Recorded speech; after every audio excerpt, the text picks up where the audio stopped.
And we're live.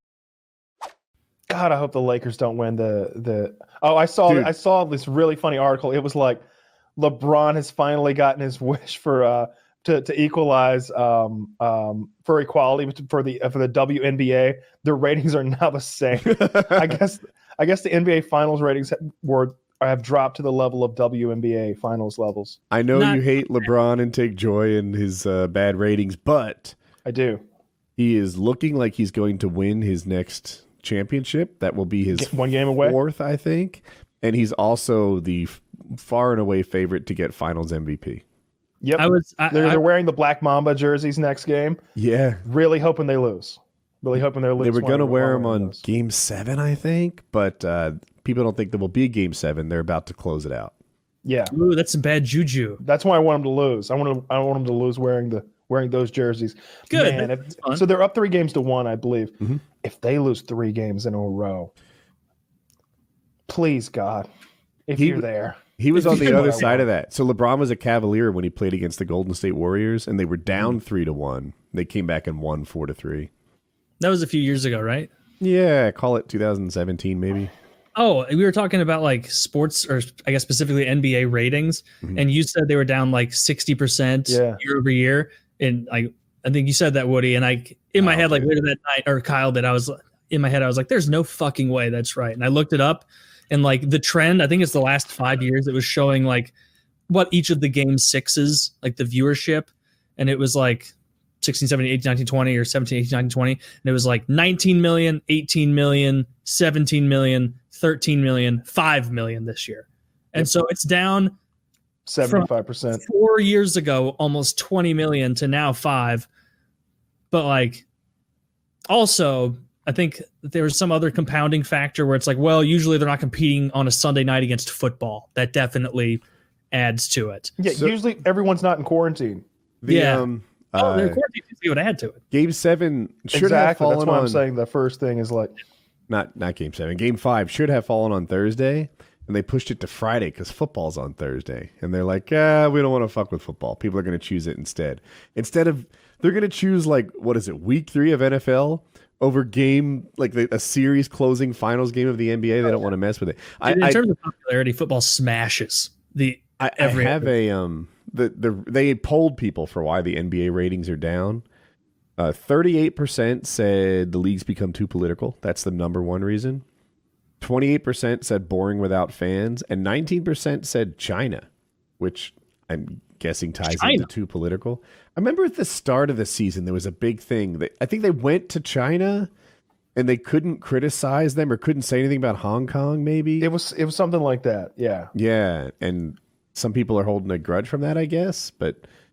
so they good. I love it. And the politics thing into two. And so if there was no overlap there, that's like 57%, if I remember the numbers you said right.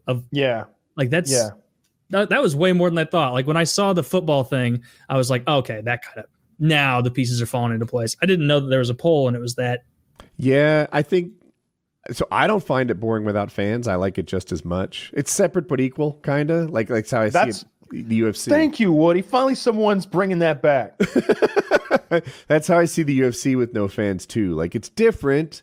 You know, I kind of wish I could choose which events had fans and which events didn't. McGregor events, bring on the fans. Like there's no one more electrifying, right? But if I was to watch like Weidman v. Silva rematch, no fans. I want to hear everything. You know, like they're not as electrifying. So, but on the NBA, I kind of like no fans, just fine. I like no fans. You know who suffered the most from them getting rid of that separate but equal thing? Was like plumbers unions. Suddenly, half as many total bathrooms lost half their business. Yeah, I bet they were lobbying, and they're like, "Why are you racist?" And like, we don't care one way or the other. Just make every place needs 4 bathrooms. Like, we're trying to install water fountains here. Throw me a bone. Everybody should have multiple to choose from. Is our stance like these goddamn plumbers and they're lobbying. It's looking to me like the NBA or the NFL season is going to fail anyway, with so many players getting COVID. I can't remember which team it was, but like they had a couple of players test positive, and then they had practices anyway with the positive players. So I'm pretty sure someone told me that the NFL may make them forfeit their next game and not even fucking play it, which is all fine by me because the Falcons are having a horrific year. Like the season's over. It's so bad. Already? Like How many have they lost? I stopped after they lost the second or third one in a row to open the season. And in the NFC East, you can't do that. Like you can't lose. You can't start 0-2 and have any kind of a season. Wait. I feel like that's backwards. The NFC East kind of sucks, right? No. Yeah, the Falcons are 0-4. Yeah, the season's over. They are tied for the worst team in the league, but with 3 other teams. The Jets are terrible, the Houston Texans are terrible, the New York Giants are terrible, and the Atlanta Falcons are terrible. So the NFC East, the best team in the NFC East is the Philadelphia Eagles with 1 win. Jesus Christ! Look at this, dude. This entire division. They also have a tie. 1-2-1. Washington 1-3-0. Dallas 1-3-0. New York Giants 0-4-0. What a bizarre. Who's winning? Who's beating them? The Falcons are in the NFC South, which is much more competitive. That's what I meant. Meanwhile, the NFC West looking good. AFC North looking good. Yeah, maybe I'm not going to start watching football. I don't know. The only sport that I'm aware of is baseball right now. That's the only sport that's happening. You said the video earlier. The Braves are headed to the divisional series. Yeah. Well, they won the division. They're heading to the conference finals or whatever it is. They're in the Final Four. The pennant, right? They're in the Final Four. They should call it that. They should call it that. They're about to play either the Padres or the Dodgers to decide who is the NL champion. And who would you prefer they play? Padres. Are they the worst team? Of the two, in my opinion, I think we match up better against the Padres. That's how I am in the playoffs all the time. Sorry, you had more. The Dodgers have a great offense. Who would you rather play? Whoever loses, really. I presume they're not as good as the team that won. I just want whoever loses. Yeah, I want to play the worst team. I just want to get to the series. Let us get to a series. This is the first time in 19 years we've gotten this far. That's crazy. I have no sympathy for a team that made the playoffs like 20 years in a row or something outrageous like that. It's either I think it's 14 or 15 playoff appearances in a fucking row and only 1 World Series out of all of that. The Blues made the playoffs 27 years in a row and didn't win. That's a different sport. Just for clarification, 14 in a row is the record. That's pretty rough. Yeah. If that's the record, I didn't know it is the record. It's hard to make the playoffs in baseball. Yeah, 14 postseason appearances in a row is the record. And then 1 World Series out of all of that. And going through the 90s with 3 Hall of Fame starting pitchers, Maddox, Glavine, and Smoltz. And still. And having a pretty decent offense. Bobby Cox is a piece of shit. He led us that small ball nonsense anyway. Small ball is a baseball term too? What does it mean? It's playing for 1 run, 2 runs. Does it mean like rinky dink? Like in basketball you play with your bigs or you can play with a small, more mobile team, and sometimes either one can be better. Yeah. But yeah, we've got a good team this year. This Ian Anderson kid, who's a starting pitcher, seems to be just fucking lights out in the postseason. I want to say, so we've played 4 games because we've just 2-0'd both of the games that we've played. Like both of the opponents that we played, we 2-0'd them, and I think we have 3 shutouts out of 4 games. You know, in only 1 game has an opponent scored. So pitching has been just lights out. Goodness. And this Ian Anderson kid is like 22 fucking years old. And like they were like, this is his first postseason start ever. We're kind of worried about him. And he strikes out like 9 or 10 that game. Dude, he could be the Jordan Bennington for you guys this year. Just some random fucking guy that ends up bringing it all together. Let's go Atlanta. I don't give a fuck. The Cardinals got out immediately. I didn't even know the Cardinals were in the playoffs until you told me they were out. Yeah. I like this about Taylor. Like, if his team's out, fuck it. Your team's his team now until the end of the playoffs. He's on board. Yeah, I'm on board. I wanted Philly to do great after the Blues got knocked out. I remember that. Yeah. did when they got knocked out, because selfishly I was like, if they win, Woody will keep watching and we can talk about hockey a little bit longer. But, dude, yeah, I don't. Have you seen Washington? I'm psyched. Okay. I like. It's rare that my team does well. I've only got 2 teams really. You're a Georgia fan. I'm a big Georgia fan, but look. I get when someone like you, Woody, who comes from a place where your college team is just also receiving votes, just dog shit. Like top we 5. We beat the 23rd ranked team, Kyle. We are proud of our accomplishments. Top 5 is just expected. Like if you're not in the top 5, if we're not in the top 5, like it's something's wrong. If we're not in the top 5 2 or 3 years in a row, it's time to fire a head coach. It's time to talk about a new kind of offense. It's big change time. So that's not good enough. 6-year win streak or a 6-year loss streak against Georgia. Haven't won since 2013. Not surprising.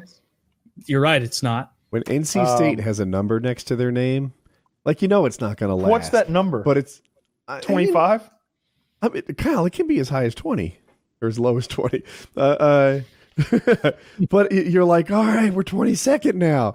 I mean, obviously this won't last all season, but it's cool to be amongst the ranked. I start projecting. I'm like, man, now that we're ranked, we're going to get on TV. Once we get on TV, we're going to get better recruits. This is how a dynasty is built.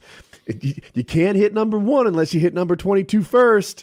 And then that excitement lasts for like a week. You go back to where you belong. Dude, college football is just the rich get richer. It's like there's Alabama, Georgia, Ohio State, Michigan, LSU, a couple just hanging out there. Fucking Clemson came out of nowhere. Like I remember when Clemson hired Dabo Sweeney as their head coach. It's probably 6-7 years ago now. And listen to the local talk radio. Like, yeah, this guy's pretty good. We'll see if he can do anything. And like, Clemson was okay, but now they're just like a perennial powerhouse. Like they're in the top 3 every fucking year. So it can be done. Yeah, if you you're right. It's the rich get richer, but you can sort of start a trend that gets you to that point. But Clemson used to be rich, right? Like it was the 80s or 90s or something. Clemson was an elite team, I think. Before my time. I feel like if you've been elite, it's way easier to return to it. The Hurricanes are an example of that. I bet they'll be a top team at some point. And they're already good now, but like a top team. Maybe. Florida FSU. had a period where that's Florida State. Yeah, but Florida had a period where they kind of fell off a little bit. And now I think they're back-ish. Does that sound right? Yeah, they had the Tim Tebow years, obviously, where they beat us like 3 or 4 years was it 4 years in a row they beat us? It was awful. Tim Tebow just wrecked you guys, huh? Tim Tebow wrecked us he was so mobile. They had a great offense. We couldn't deal with it. God was on his side. But of course, our quarterback, what's his name? Fucking Matt something or another. God didn't like him. Mark, I don't know, something with an M. Anyway, I think he's playing for the Lions now. Who's the Lions fucking QB? No idea. Lions Matt QB. something. Joe Namath. Yeah, it's Matthew Stafford. I took so much pleasure when Tim Tebow failed in the NFL, then failed in minor league baseball. Meanwhile, Matthew Stafford has got a great contract and is like doing well in Detroit.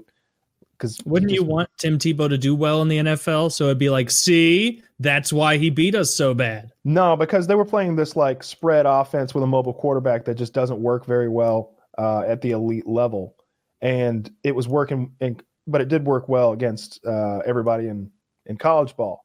And so watching that, even then, we were just like, you'll get your comeuppance. Give it 2-3 years. The sun won't shine so brightly on you, you bitch. Nobody will be Tebowing anymore.